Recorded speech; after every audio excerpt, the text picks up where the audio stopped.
just meant to be. If only you deny. Don't you lose sight of what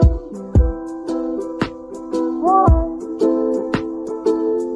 Care about the simple things in life that bring you joy and leave away your pain. Don't you lose sight of what you want. Care about the simple things in life that bring you joy and leave away your heartache. Leave your worries far behind you. Leave your wisdom on the shelf next to the classic novel. Don't you lose sight of what you want. Care about the simple things in life that bring you joy and leave away your heartache.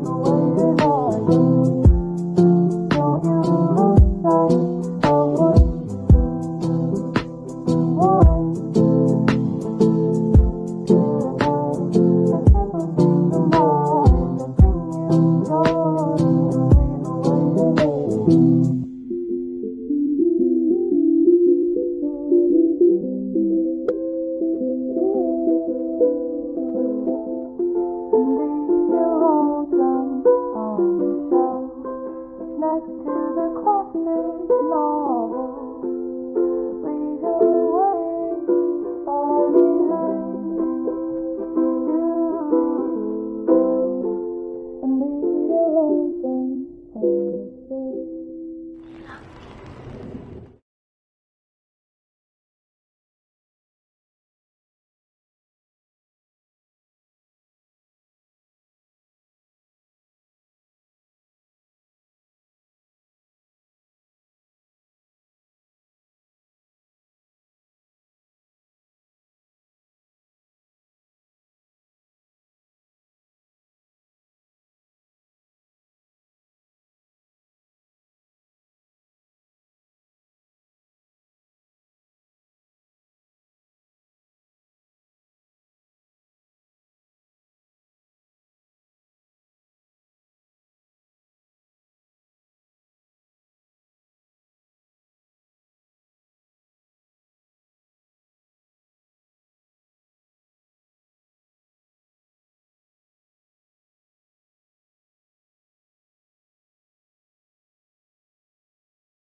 Halo semuanya, sebelum mulai aku ada pantun nih.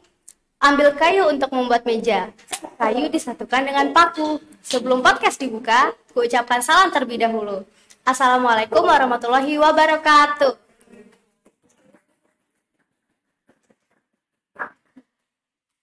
Kembali lagi nih di Ngemil edisi ke-8. Karena udah edisi 8 nih.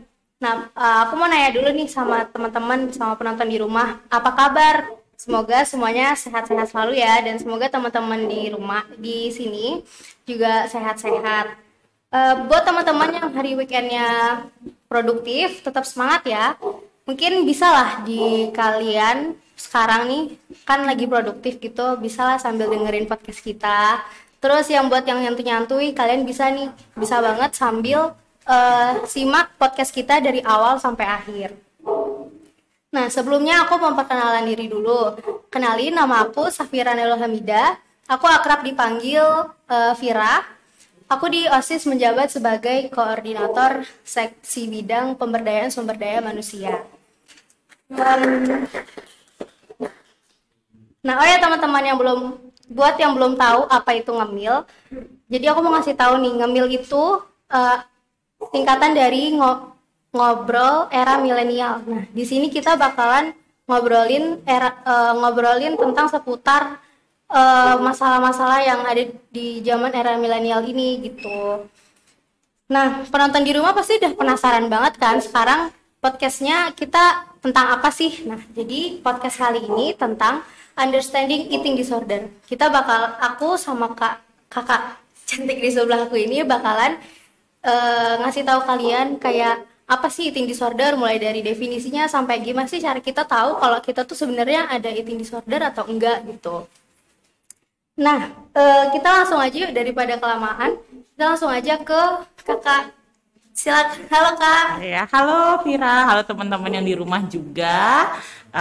Selamat pagi, senang sekali teman-teman sudah bergabung ya sama podcast kita di minggu weekend ini, di akhir pekan ini. Oke, saya perkenalkan diri. Nama saya Ayu Paramita Antari, saya akrab dipanggil Tari, boleh dipanggil Kak Tari. Saya psikolog klinis backgroundnya, lulusan S1-nya Udayana, S2-nya di Ubaya. Kemudian saat ini saya berkarir di BROS, Bali Royal Hospital gitu. Sebagai HRD, walaupun itu agak melenceng sedikit ya dari keklinisan, tapi karena dia rumah sakit jadinya pasti sangat dekat dengan hal-hal yang berbau-bau klinis. Gitu, Vira. Tapi kalau psikologi itu emang kayak kerjaannya itu rata-rata HRD gitu nggak? Oke, jadi kalau psikolog itu ada 3, Vira. Psikolog klinis, kemudian psikolog industri, sama psikolog pendidikan. Nah, kalau psikolog pendidikan biasanya dia di konselor di sekolah. Kalau misalnya psikolog yang organisasi, dia biasanya di HRD. Nah, sementara psikolog klinis, dia akan membuka praktek. Kebetulan saya ini sedang menjajaki 2 bidang nih, Vira, gitu, sambilan belajar, gitu. Iya. Oke kak, kita langsung aja nih masuk ke materinya ya.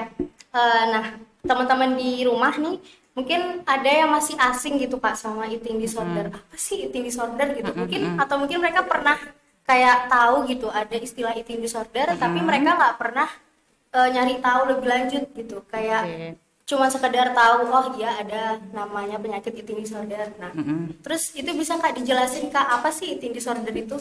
Oke. Sebelum saya jelaskan ke eating disordernya, sebenarnya ini jadi pertanyaan saya sebelum datang ke podcast ini gitu.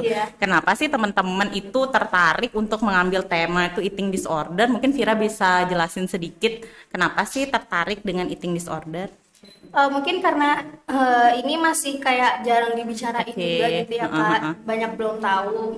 Terus mungkin penyakitnya ini tuh kayak sebenarnya penyakit penting gitu, jadi nggak bisa dianggap sepele gitu. Jadi kayak kita mau ngasih tahu ke orang-orang, ke penonton gitu, kayak seberapa penting sih eating disorder ini untuk diketahui gitu kak. Oke, jadi gini ya Vira, sebelum kita beranjak ke disorder, eating disorder itu kan ada disordernya. Disorder itu artinya gangguan gitu ya. Nah, gangguan itu akan terdiagnosa ketika sudah mengganggu kehidupan sehari-hari atau di luar norma gitu. Nah, eating disorder itu artinya perilaku makan yang sudah di luar dari norma kebiasaan gitu ya. Misalnya kan kalau kita makan biasanya makan 1 piring 2 piring kenyang, habis itu happy gitu kan ya. Kenyang jadinya happy perasaannya gitu. Tapi kalau misalnya orang yang punya kelainan atau disorder ini, dia itu malah sudah makan 1 piring itu malah merasa bersalah seperti itu. Oh gitu. Jadinya disorder itu adalah gangguan yang di luar dari norma kita biasanya gitu. Nah, ditambahin eating depannya adalah gangguan terkait dengan perilaku makan. Seperti itu, Vira, gitu. jadinya kurang lebihnya. Eating disorder itu kayak gangguan makan yang pas kita makan itu kita kayak ngerasa bersalah gitu ya Kak. Macam-macam bentuknya. Jadi nggak kayak normal gitu ya kan. Biasanya kita makan ya udah makan kenyang gitu kan. Udah nggak makan. Happy kan. Terus pas kalau eating disorder ini kayak habis makan terus kayak nyesel gitu udah makan ya Kak. Iya, nyesel. Habis itu sebenarnya eating disorder itu macam-macam bentuk-bentuknya gitu loh. Ada simptom-simptom khususnya juga gitu. Nah, memang seperti yang Vira bilang di awal bahwa eating disorder ini tidak banyak diangkat ya Vira ya, karena memang kasusnya di Indonesia ini belum tercatat dengan baik seperti itu. Tapi Jadinya banyak kasusnya atau masih seperti gunung es. Ini seperti fenomena gunung es. Jadinya yang kelihatan itu sedikit, padahal yang di bawah itu kalau kita gali lebih dalam lagi pasti akan ada banyak, tapi tidak tercatat dan tidak terdiagnosa. Seperti itu, gitu, Vira. Ya, kalau buat eating disordernya sendiri itu jenis-jenisnya ada berapa? Ada apa aja Kak? Sebenarnya eating disorder itu jenisnya ada banyak, Vira. Cuman yang ini yang sangat awam di masyarakat, mungkin juga sampai ada filmnya dan lain sebagainya gitu ya. Nah, itu ada 3.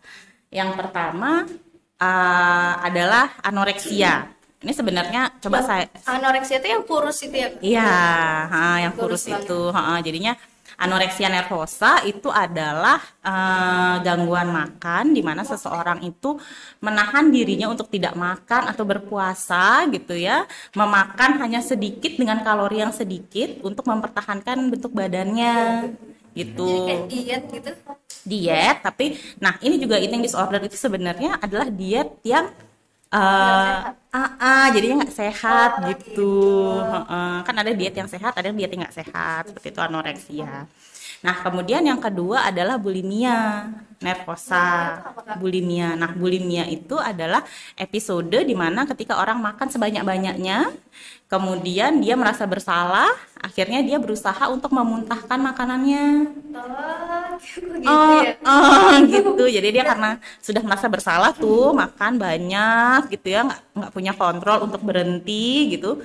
Kemudian dia akhirnya merasa bersalah karena itu dia berusaha memuntahkan makanannya itu gitu. Kira-kira yang mukbang itu makanannya kan banyak gitu kan. Kira-kira dia ngerasa bersalah gitu nggak?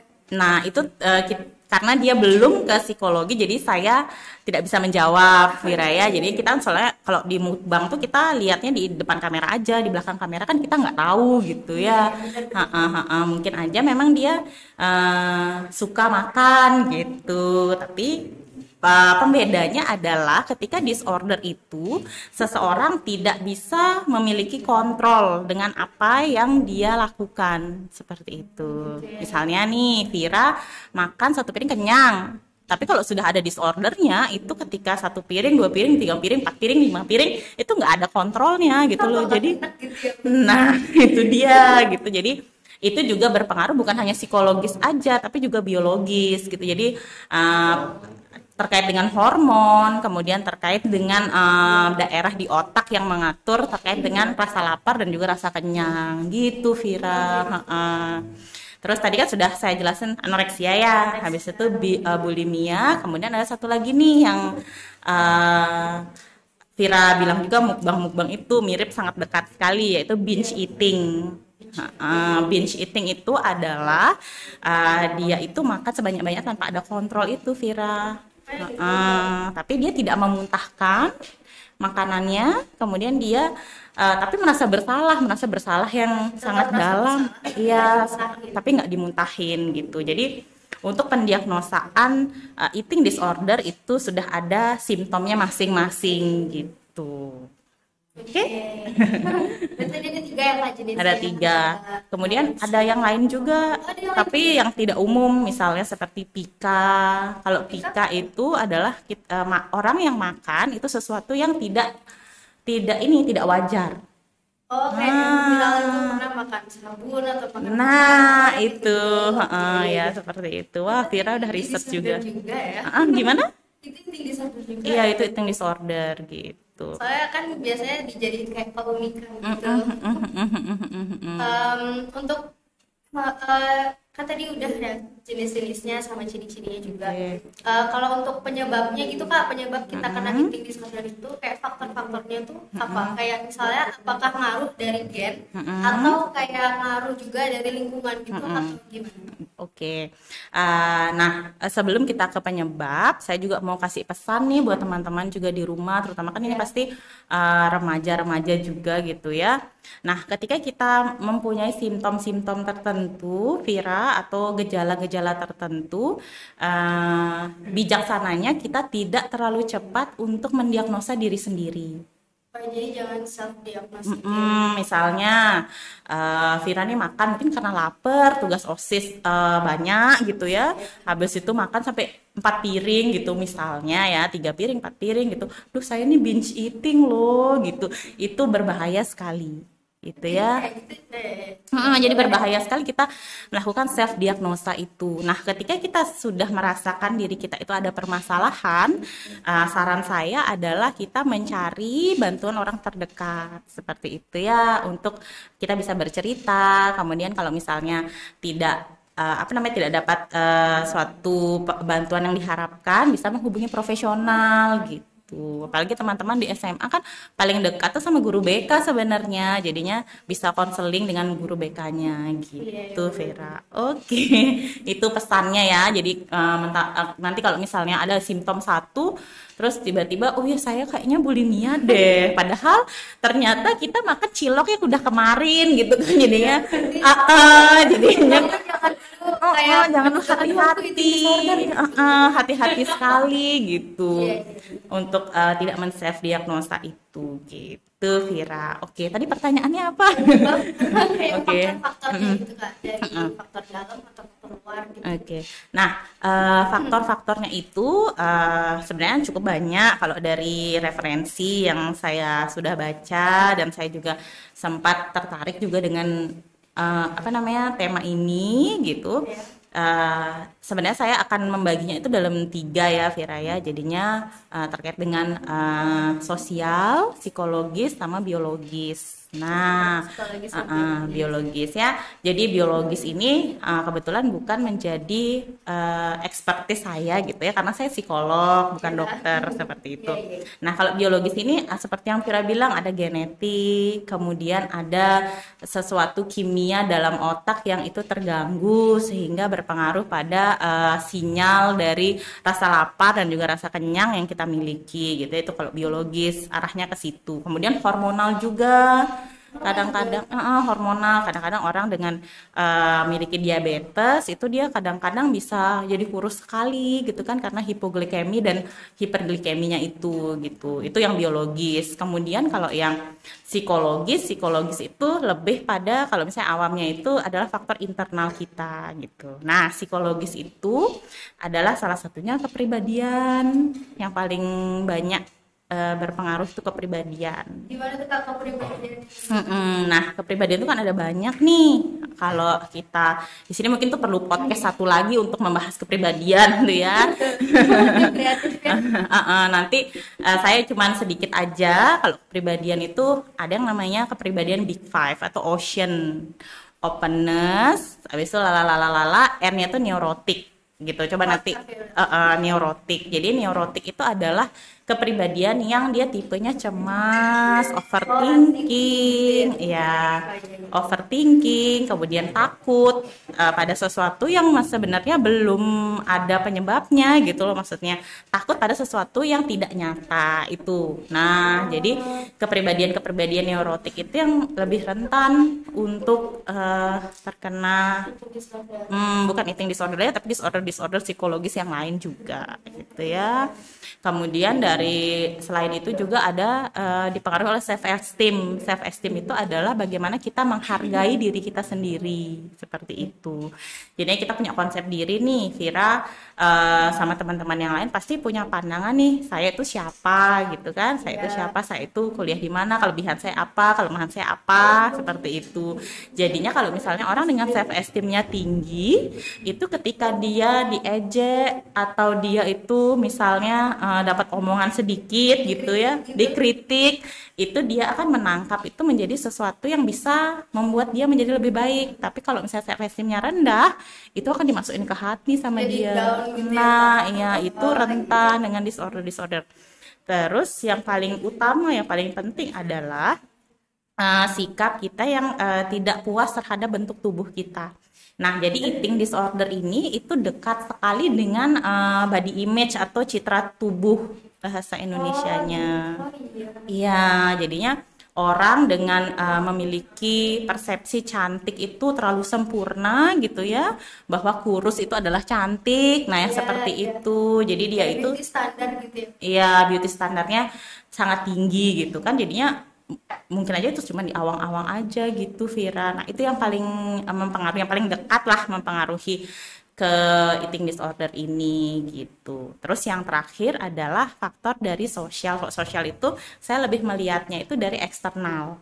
Nah, ini eksternal ini yang kalau misalnya Vira bayangkan ya, kalau misalnya sudah biologisnya ada masalah, psikologisnya ada masalah gitu ya, bisa ditambah juga sama faktor eksternal, misalnya dia sempat ada traumatic event di masa lalunya, jadi peristiwa traumatis gitu, atau dia sering diceng-cengin sama temennya gitu, duh kamu badak, kamu gajah, Oh kayak iya, gitu-gitu. gitu. Kan tidak tahu self esteem orang itu seperti apa, jadinya kemungkinan itu yang tertumpuk menjadi pengaruhnya dia gitu. Dan satu lagi Vira terkait dengan media, Iya Kak, media sosial. exposure media. Jadi coba kita buka sekarang media luar sih, lebih ini ya, media luar tuh, atau nah ini deh media dalam negeri deh, kayak misalnya apa ya dulu kalau saya ngomong di sini majalah saya jadi ketahuan banget umurnya. Kayaknya dari tampul gitu ya, atau pemain-pemain sinetron gitu, pasti kan kelihatannya itu yang dijadikan pemeran utama itu kan yang cantik, Iya, kemudian kulitnya Yang putih, good looking gitu lah Kak istilahnya. kemudian badannya langsing gitu ya, habis itu pinggangnya segini gitu kan. Nah, gimana coba Vira bayangkan kalau itu dilihat sama orang-orang yang tadi perfeksionis, habis itu dia cemas, habis itu dia punya trauma khusus terkait dengan ceng-cengan orang-orang sekitarnya dia, ejekan orang-orang sekitarnya dia gitu kan, itu jadi menumpuk, jadi multifaktor. Jadi ya ini ininya apa namanya akumulasinya itu jadi salah satu disorder gitu. Banyak faktor gitu ya Kak. Banyak faktor, kita tidak bisa menentukan satu hal itu dari single faktor, harus dari multifaktor seperti itu. Iya. Untuk yang kena eating disorder ini, dia bisa kena ke siapa aja? Oke. Ke orang dewasa aja atau anak-anak kecil gitu juga bisa kena? Nah, kalau menurut penelitian itu sekitar di atas 50% yang terkena itu adalah usia remaja. Remaja. Iya, 50% lebih gitu remaja. Jadi remaja itu batasan usianya adalah dari 10 tahun sampai 21 tahun. Nah, kenapa usia remaja? Karena remaja itu sedang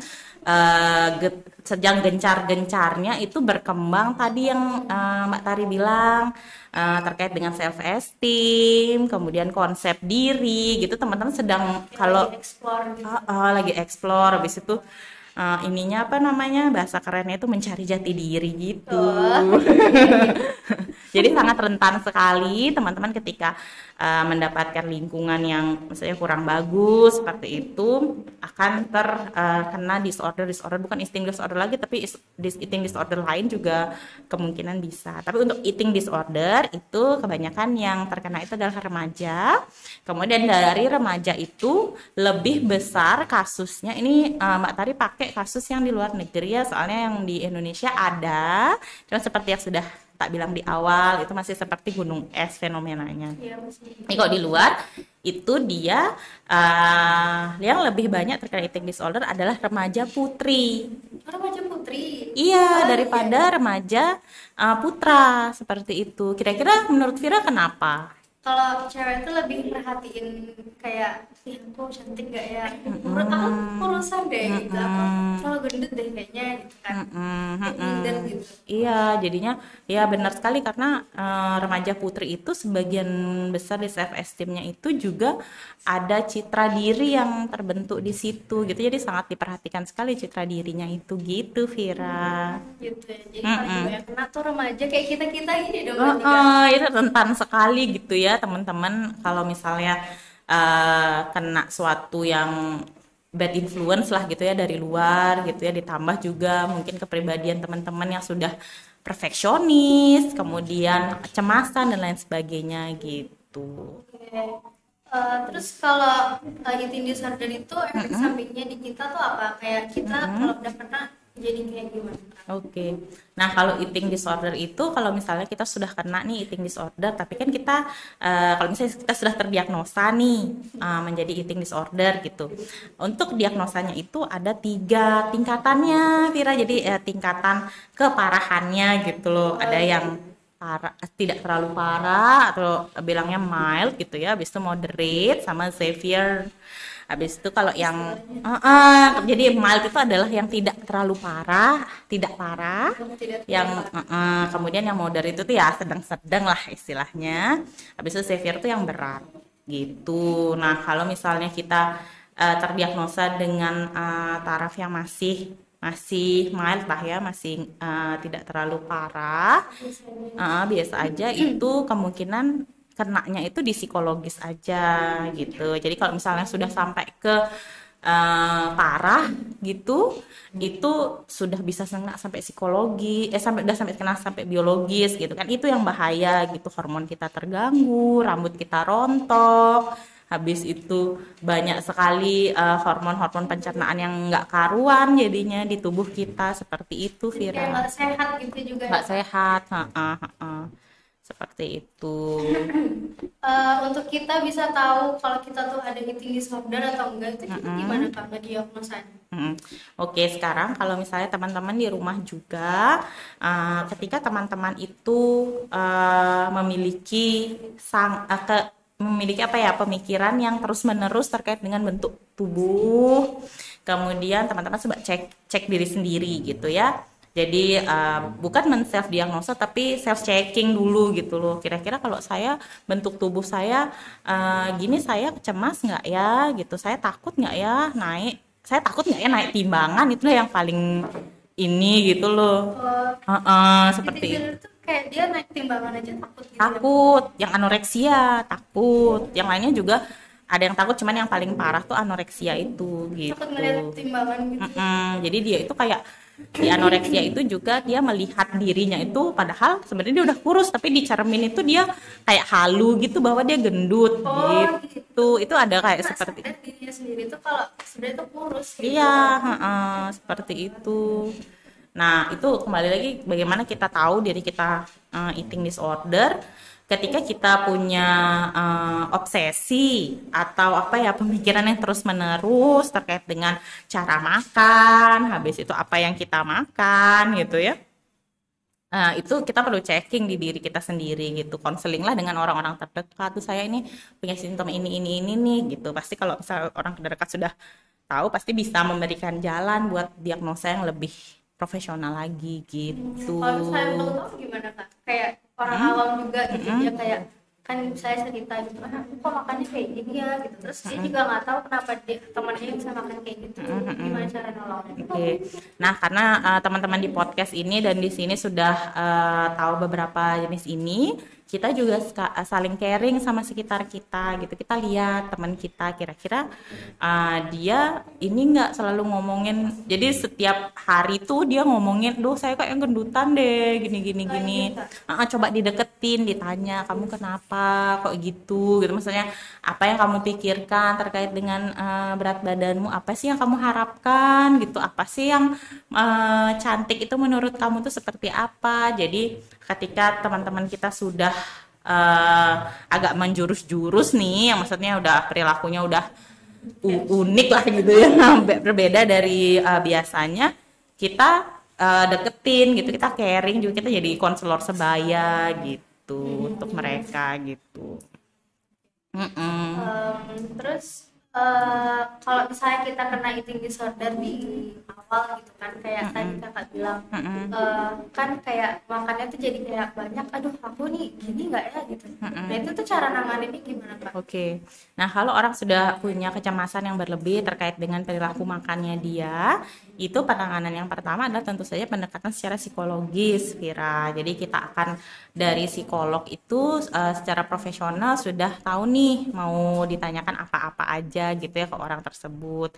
Mungkin kalau misalnya kita cari dulu penyebabnya. Nah, jadi penyebabnya dia punya obsesi yang besar pada bentuk tubuh dan juga makanan itu apa sih sebenarnya gitu loh. Apakah dari 3 faktor yang Mbak Tari sebutin di depan itu gitu, apakah dia dari biologisnya? Kalau dia dari biologisnya kita udah langsung refer ke dokter gitu ya. Kalau misalnya dia dari psikologisnya kita coba lihat apakah dia punya trauma. Nanti dites psikologis juga, nanti dites kepribadian juga, kira-kira kepribadiannya gimana gitu. Terus habis itu dia gimana sih pandangannya terkait dengan dirinya dia, self esteemnya oke nggak, self konsepnya oke nggak gitu, konsep dirinya oke nggak, citra tubuhnya gimana sih, oke nggak gitu. Jadi itu dicek-cek dulu Vira semuanya.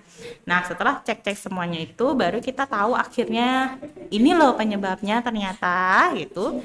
Nah baru nanti psikolog akan bekerja di situ gitu Vira. Jadi kalau ada kena eating disorder tuh mungkin bisa share ke teman dulu gitu kan. Jadi kalau misalnya udah parah baru periksa ke psikolog. Iya. Kalau kakak sendiri pernah nanganin eating disorder gitu nggak? Oke. Nah, kalau untuk terdiagnosa dia langsung gitu belum sebenarnya gitu ya. Cuman dia sudah punya 2 kan kalau misalnya kita tuh pakai ada kamusnya untuk diagnosa itu. Jadi ya udah dari 3 simptom itu sudah tercentang 2 dia untuk bulimia gitu. Jadi dia tuh ada episode dia makan sebanyak-banyaknya. Pertama dia mempuasakan dirinya dulu, habis itu dia makan sebanyak-banyaknya. Setelah dia makan tuh dia merasa bersalah, habis itu dia memuntahkan makanannya gitu. Nah kebetulan nih orangnya juga si Mbak ini juga obesitas gitu ya, jadinya dia tuh sebenarnya sudah menyadari dirinya itu punya masalah terkait dengan berat badan seperti itu. Nah, masalahnya itu bukan menjadi suatu yang dia termotivasi untuk mencari bentuk tubuh yang ideal gitu loh, tapi itu dijadikan sumber dari depresinya dia gitu. Jadinya sempat saya tangani Vira itu dia ada bulimia gitu ya, sempat ke arah bulimia tapi tidak sampai terdiagnosa seperti itu. Jadinya dia selalu merasa bersalah. Nah, ketika dia misalnya makan di luar gitu, udah makan banyak tuh dia suka menghilang itu 30 menit seperti itu, pasti dia ke toilet seperti itu. Jadi ada ciri iya, jadi kan dia merasa duh saya ini udah makan banyak nih gimana nih sekarang gitu kan, dia cemas. Terus bisa dia carilah tempat yang privat. Satu lagi untuk diagnosa itu antara anoreksia, bulimia sama binge eating, itu yang paling susah kita diagnosa adalah bulimia. Itu banyak gitu. karena nggak ketahuan. Yang pertama soalnya dia itu ketika dia makan, orang dengan mempunyai eating disorder itu makan seringan, dia itu nggak suka makan sama teman-temannya Vira, jadinya dia itu lebih suka makan sendiri Karena malu mungkin kak, kayak dia pas lagi makan bareng gitu, terus habis itu ntar aku izin ke toilet kan temennya kayak misalnya nggak tahu kan pasti kayak bingung ini tuh ini tapi di situ kali iya mungkin itu dia. Terus habis itu jadinya yang paling bulimia itu yang paling sulit terdeteksi gitu, dan simptom-simptomnya itu agak agak mirip-mirip sih sama yang lain gitu. Karena dia juga kalau misalnya memuntahkan makanannya itu kan di tempat yang private gitu kayak toilet dan lain sebagainya. Bentuk tubuhnya juga tidak berbeda gitu. Kalau misalnya orang anoreksia kita gampang lihat kayak kurus, iya kurus, habis itu berat badannya itu jauh di bawah BMI seperti itu ya, indeks massa tubuhnya itu sangat rendah seperti itu. Tapi kalau orang bulimia dia tetap seperti kita, sama seperti kita gitu. Biasa aja ya, tahu-taunya ada tentunya ada eating disorder, iya seperti itu. Terus kalau misalnya kita punya teman yang kayak tadi gitu kak, gimana cara ngajak makan gitu? Oke. Kan katanya sih nggak mau makan bareng kan. Itu kalau misalnya ada kayak ayo aku ulang tahun nih, ayo makan-makan yuk, gitu gimana ngajarin? Nah, kalau misalnya kita orang terdekat kita, Vira curiga nih dia kayaknya kok ada eating disorder nih, maksudnya udah kayak aneh perilakunya gitu, seperti yang tadi lagi dideketin aja Vira, maksudnya dideketin, kira-kira digali konsepnya dia terkait dengan dirinya dia tuh seperti apa gitu, terus bagaimana sih dia melihat makanan, harapannya dia terkait dengan bentuk tubuhnya dia itu seperti apa gitu. Kalau misalnya dia dengan orang yang dipercaya, mungkin bisa akan terbuka gitu. Kalau kalau eating disorder itu ada hubungannya nggak sih Kak sama kekurangan gizi gitu? Kayak misalnya anoreksia, kurusan gitu kan? Itu ada hubungannya nggak sama kekurangan gizi atau gimana? Nah, hubungannya itu adalah menjadi hubungan sebab akibat. Jadinya sebabnya dia di eating disorder, akibatnya dia kurang gizi seperti itu. Jadinya orang dengan anoreksia kan udah lama nih nahan diri untuk makan seperti itu atau melakukan olahraga yang berlebihan seperti itu. Jadinya karena sudah melakukan perilaku itu terus menerus, jadinya ya dia kurangan gizi seperti itu, dan itu yang bisa berakibat fatal gitu, bahkan kematian seperti itu Vira. Eating disorder Anoreksia bisa bisa sampai fatal gitu ya? kebanyakan anoreksia sih, sama yang binge eating itu ketika dia sudah benar-benar obesitas, yang obesitas udah klinikal obesitas itu namanya udah indeks massa tubuhnya tuh sudah di atas 30, itu udah parah. Jadinya yang membuat fatal itu adalah penyakit-penyakit yang akan datang bersama dengan akibat itu gitu. Kalau eating disorder itu kayak ada nggak sih dia kayak ngerasa nggak suka sama makanan ini, milih-milih itu termasuk eating disorder Kak? Itu kayaknya pika. Ya, yang tadi Rata bilang itu pika, dia makan sesuatu yang nggak lazim dimakan gitu, misalnya sabun kayak gitu-gitu, seperti itu sih.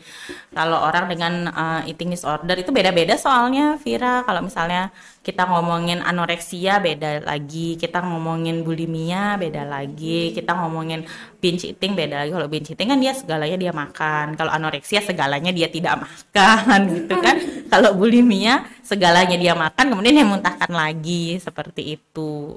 Rasanya kurang terkolerasi sih antara yang pemilih makanan itu dengan ini apa namanya eating disorder. Kalau misalnya eating disorder itu kan gangguan berarti ya Kak? Itu bisa Gangguan. disembuhin nggak? Oke.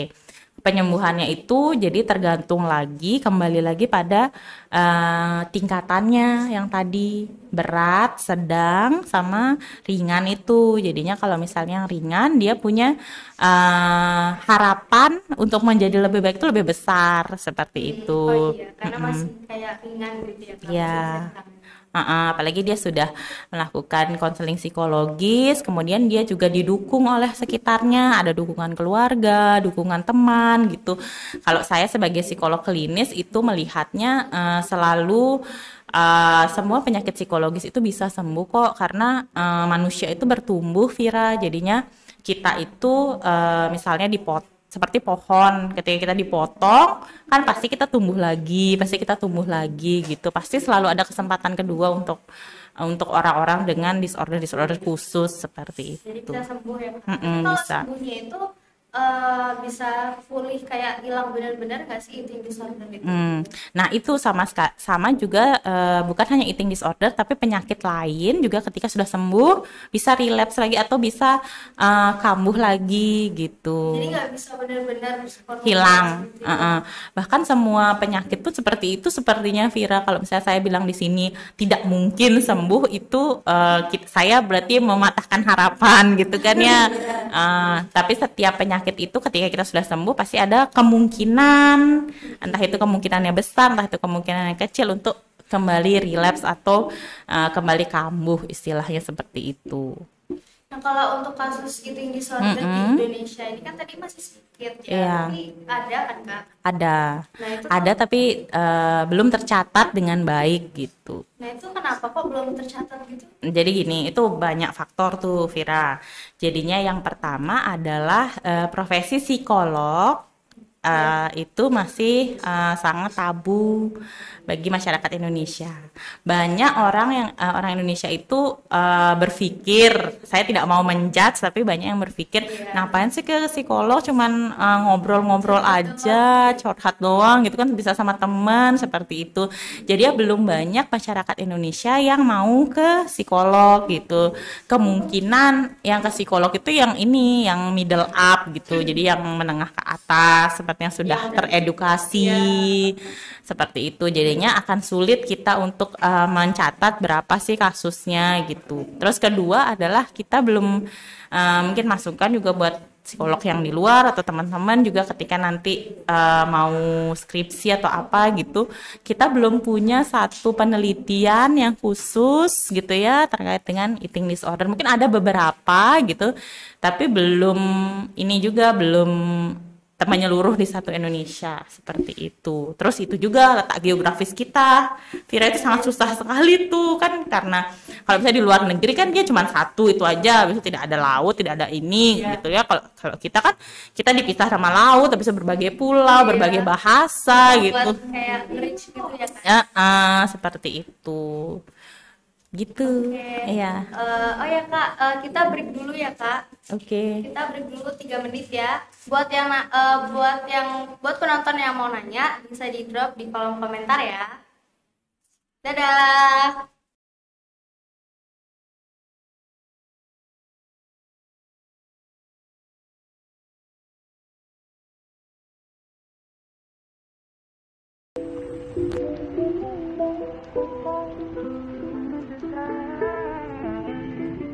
Don't run, just wait and you will see that we are destined to be. If only you and I. Don't you lose sight of what you want. Care about the simple things in life that bring you joy and leave away your hate. Don't you lose sight of what you want. Care about the simple things in life that bring you joy and leave away your heart. Leave your worries far behind.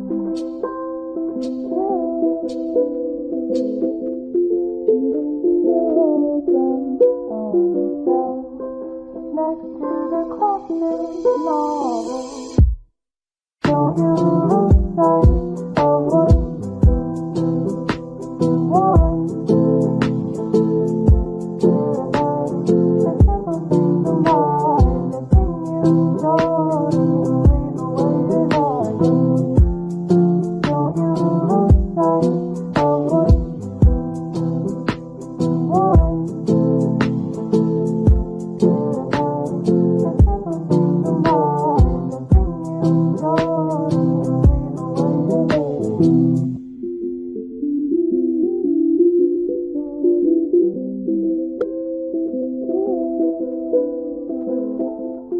Leave your lonesome on the shelf next to the classic novel. Leave your worries far behind you, and leave your lonesome on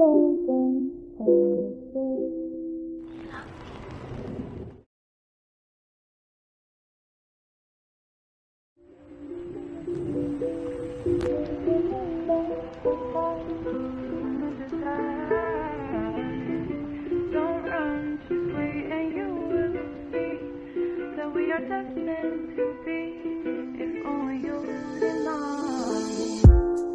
Don't you lose sight of what you want.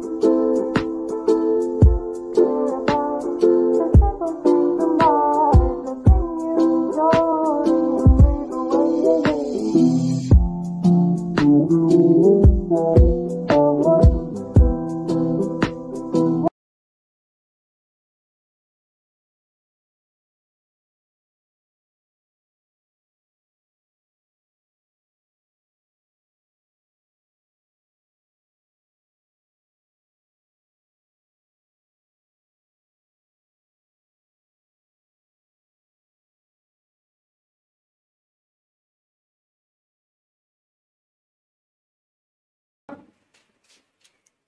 kembali lagi kita sama Kak Tari. Nah,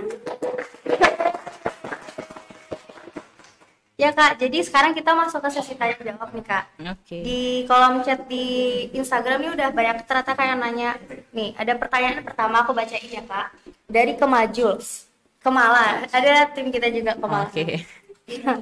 Halo Kak Ayu, kenalin nama aku Kemala. Aku mau nanya pendapat Kakak dong dengan tren self-diagnose anak-anak muda zaman sekarang dan konten kreator di luar sana yang menyamarakkan diet itu bisa memicu simptom eating disorder gitu. Jadi pas mereka turun 5 kilo dalam waktu yang singkat, mereka tuh malah minta tips gitu kayak reward gitu sama congratulate gitu. Kayak minta di kayak kamu keren loh bisa turun 5 kilo gitu. Oke. Jadi saya jawab langsung nih, satu pertanyaan langsung dijawab. Langsung Kak. Oke. Jadi nah itu diet itu adalah sebenarnya adalah usaha kita gitu ya Viraya untuk mencapai bentuk tubuh yang ideal gitu ya. Di satu sisi diet itu positif, di satu sisi bisa menjadi negatif seperti itu. Tadi pertanyaannya adalah bagaimana sih pendapat saya terkait dengan self diagnose gitu ya. Self diagnose kaula muda lah istilahnya gitu ya, teman-teman remaja gitu.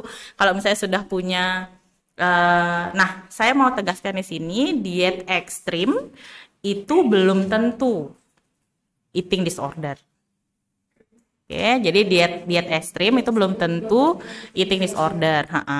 Jadinya untuk melakukan self diagnose bahwa salah satu influencer itu banyak nih yang turun tiba-tiba 5 kilo atau gini, mungkin cuman dietnya aja nggak sehat atau dia punya kepribadian yang pengen instan gitu loh. Jadinya dia tidak mau ngambil prosesnya, tidak mau menikmati prosesnya, dia memilih jalan yang instan walaupun udah turun banyak gitu ya, tapi dia tidak memperhatikan kesehatan yang selanjutnya gitu kan, entah itu dia lambungnya gimana, ususnya gimana gitu, tidak diperhatikan gitu. Itu beda lagi, bukan eating disorder gitu. Jadi diet ekstrim itu belum tentu eating disorder seperti itu. Tapi diet ekstrim yang dilakukan terus-menerus, nah kemudian ada juga perasaan bahwa dia itu sangat memperhatikan bentuk tubuhnya, menyesal ketika sudah makan, itu bisa jadi eating disorder, gitu. Seperti itu sih. Jadi diet bukan berarti eating disorder, tapi diet ekstrim itu bisa menjadikan orang eating disorder, gitu. Ya, oke. Berarti nggak semua, berarti diet ekstrim itu nggak mesti kalau dia tuh eating disorder. Kalau misalnya diet yang berkelanjutan terus sampai kayak menunjukkan gejala-gejala eating disorder, berarti dia mungkin eating disorder. Satu lagi juga teman-teman, kalau misalnya dia kurus banget gitu kan, misalnya kamu anoreksia ya, itu kan nggak sopan. Itu kan jadi kita mendiagnosa teman kita padahal kita juga tidak terlalu punya ilmunya dan lain sebagainya gitu. Jadi mentang-mentang teman kita turunnya banyak dalam waktu singkat, belum tentu dia eating disorder gitu Vira. Oke. Kalau aku sendiri nih Kak mau nanya. Oke. Kan ada itu orang kayak itu banyak sih Kak, kayak teman saya juga ada gitu kan. Kayak dia tuh udah makan banyak tapi nggak gemuk gitu, kayak kamu kok kurus banget, coba ditambah lagi makannya gitu. Enggak Kak, aku udah makan banyak kok, cuman ini emang badannya aja nggak bisa gemuk. Itu faktor genetik apa gimana sih Kak? Nah itu adalah anugerah ya. Jadi sebenarnya itu adalah juga faktor genetik sih sebenarnya. Terus habis itu penumpukan lemak di tubuh kita itu kan tergantung dari kecepatan metabolisme kita. Nah, metabolisme orang itu berbeda-beda gitu ya, tergantung usianya juga. Mungkin teman-teman yang masih remaja gitu ya, banyak aktivitas, keluar ke sana kemari gitu, itu metabolisme masih cepat gitu. Sementara kalau seperti yang ibu-ibu gitu seperti saya yang sudah duduk di kantor seperti itu, metabolismenya melambat gitu. Itu mungkin faktor penyebabnya gitu. Tapi bukan tidak ada mengarah ke eating disorder gitu. Ya. Ada kayak disorder. Ini Kak ada lagi nih Kak dari Nisrina. Apa sih Kak penyebab Korea menjadi eating disorder? Oke, penyebabnya tadi kita udah sampaikan di awal podcast ya, Vira gitu. Mungkin saya review sedikit lagi. Yang pertama itu adalah faktor biologis, ada salah satu kimia di otak yang tidak seimbang sehingga untuk sinyal lapar dan kenyang itu menjadi terganggu gitu ya. Yang kedua adalah faktor psikologis. Psikologis itu bisa kepribadiannya dia, temperamentalnya dia, bagaimana dia menghadapi masalah, sikap-sikap yang perfeksionis, kemudian tidak puas dengan dirinya, tubuhnya, bentuk tubuhnya seperti itu, juga self esteemnya, citra tubuhnya. Self esteem itu penghargaan terhadap dirinya dia seperti itu. Dan yang terakhir adalah sosial itu faktor eksternal, seperti misalnya ini lingkungan yang tidak mendukung gitu ya, atau bahkan eksposur dari media sehingga cantiknya menurut media itu adalah yang kurus gitu ya. Bahkan kan sudah ada tuh di buku-buku yang populer gitu kan yang terkait cantik ejaannya bukan kurus. itu bagus banget bukunya. Jadi cantik itu, ketika kita cantik itu bukan berarti ejaannya kurus. Cantik ya cantik dengan segala bentuk tubuhmu gitu loh kan. Terus mencintai diri sendiri. Mencintai diri sendiri ya, benar. Ini Kak ada pertanyaan lagi Kak dari Gary Fadila. Kak mau nanya, apakah diet di usia pertumbuhan itu bermasalah? Oke. Kalau bermasalah sebenarnya enggak, karena ada beberapa orang yang malah disarankan untuk diet. Misalnya sekarang itu soalnya eranya junk food itu sudah sangat luas sekali, Vira. Jadinya anak-anak balita gitu yang umur 5 tahun, 6 tahun itu bahkan sudah ada yang obesitas gitu kan. Itu sangat menyedihkan sekali seperti itu. Jadinya ada beberapa anak-anak juga yang harus diatur makannya gitu. Bukan berarti diet yang ketat gitu loh, tapi menjadi memakan makanan yang lebih sehat lagi seperti itu, lebih diatur pola makannya. Apalagi teman-teman di masa pertumbuhan, gendut itu bukan berarti sehat ya. Jadi cantik itu bukan kurus, tapi gendut itu bukan berarti sehat gitu loh. Jadi gendut itu bukan ejaannya sehat gitu. Jadi mentang-mentang ada juga Vira. Kalau menurut Vira nih, sekarang Mbak Tari yang tanya ke Vira. Menurut Vira, gimana sih Vira melihat fenomena yang kan cinta terhadap diri sendiri nih, habis itu dia gendut nih Vira, misalnya udah kelihatan dia obesitas dengan masa tubuhnya dia sudah gendut banget gitu, tapi dia tuh iya kan aku cinta sama diriku sendiri kayak tapi gitu. Akan perubahan. Kalau menurut Vira orang-orang seperti itu gimana? Itu salah sih. Kayak dia nangkep mencintai diri sendiri itu salah sih. Kan yang bener mencintai diri sendiri itu kayak itu berarti kayak kita misalnya sadar nih kita aduh kayaknya ini nggak ideal deh. Nah, kalau mencintai diri sendiri kan berarti kita kayak ngurus gitu kan Kak. Kayaknya ini aku harus ini deh supaya jadi ideal gitu, kayak melakukan sesuatu gitu. Nah kalau yang dibiarin kayak gitu sih namanya itu bukan mencintai diri sendiri ya, tapi kayak apa ya, kayak lebih ke pakai titel yang mencintai diri sendiri padahal dia cuek gitu. Ya. Nah itu bagus sekali Vira, luar biasa sekali. Iya benar sekali seperti itu. Jadi saya juga mau bilang sama teman-teman di sini bahwa jangan kita itu menyalahgunakan juga mencintai diri sendiri itu. Nah kita harus sadar juga apakah kita benar mencintai diri sendiri atau kita cuma denial atau menolak keadaan yang sebenarnya dari tubuh kita gitu ya. Maksudnya ada orang yang badannya besar, dia tidak sehat, habis itu dia sudah ngos-ngosan seperti itu kalau misalnya naik tangga. Dia bilang, iya saya kan mencintai diri sendiri, jadi ngapain saya diet gitu. Kalau kayak gini juga aku, jadi diriku gitu ya. Ini kan diriku, entah itu kamu terima kekurangan dan kelebihanku gitu kan. Tapi mencintai diri sendiri adalah menerima kondisi kita saat ini, kemudian kita percaya bahwa kita memiliki potensi untuk menjadikan diri kita tuh lebih baik. Menurut saya itu definisi dari mencintai diri sendiri. Gitu sih Vira. Iya Kak.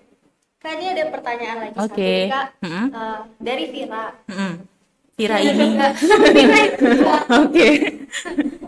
Kak mau tanya dong Kak, tadi kan Kakak ada bilang yang langsung memuntahkan makanannya itu namanya apa tadi Kak? Bulimia. Nah itu gimana ya cara dia muntahinnya gitu? Oh ya saya juga lupa nanya sih tadi kayak gimana sih cara mereka kayak yang muntahin makanannya itu kayak gimana? Pokoknya dia itu akan melakukan segala sesuatu Vira, entah itu dia meminum obat supaya dia mual, memakan makanan untuk dia bisa membuat dia mual atau bahkan memicu dengan memasukkan sesuatu di dalam mulutnya gitu loh. Jadi dia dipaksa untuk keluar gitu, entah itu keluar dari muntahan atau dia minum obat pencahar. Oh iya. Misalnya obat, Keluar dari itu. iya, keluar dari ketika kita BAB seperti itu. Jadi pokoknya makanan tuh keluar deh gitu. Mm-mm. Terus oh ya Kak, kan ini juga udah waktunya, ternyata udah jam 11. Wah, nggak terasa, iya. Jam. Aku tadi kayak udah, aduh ini cukup nggak ya? Gitu kan, pas banget gitu kan. Oke. Nah, aku mau nutup nih Kak. Jadi jadi penonton, jadi teman-teman, podcast kita hari ini udah selesai ya. Dan oh ya, yang bisa aku dapat dari podcast hari ini itu adalah jangan men-self diagnose diri kita kalau baru ada satu kayak satu gejala gejala. gitu. Kayak oh mungkin kalian emang cuman lagi kayak gitu, bukan yang aduh kayak makan langsung banyak tuh kayak aduh ini eating disorder. Mungkin kalian emang lagi lapar aja kali gitu kan. Nah terus buat penonton jangan lupa untuk terus pantau IG OSIS kita. Sebelum aku tutup, aku ada pantun nih. Membawa palu di pagi hari, Cakep. bawa ke kebun untuk memahat. Berakhir sudah podcast ini, semoga bisa memberi manfaat. Hore. Semoga podcast hari ini bisa bermanfaat. Aku pribadi mengucapkan terima kasih buat kalian yang udah stay tune nonton dari awal sampai akhir. Aku juga minta maaf kalau misalnya banyak kesalahan dari aku, itu datang dari aku. Semoga materi hari ini bisa bermanfaat. Give us your words, we'll bring you the future. Wassalamualaikum warahmatullahi wabarakatuh. Dadah.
Next to the coffee, no.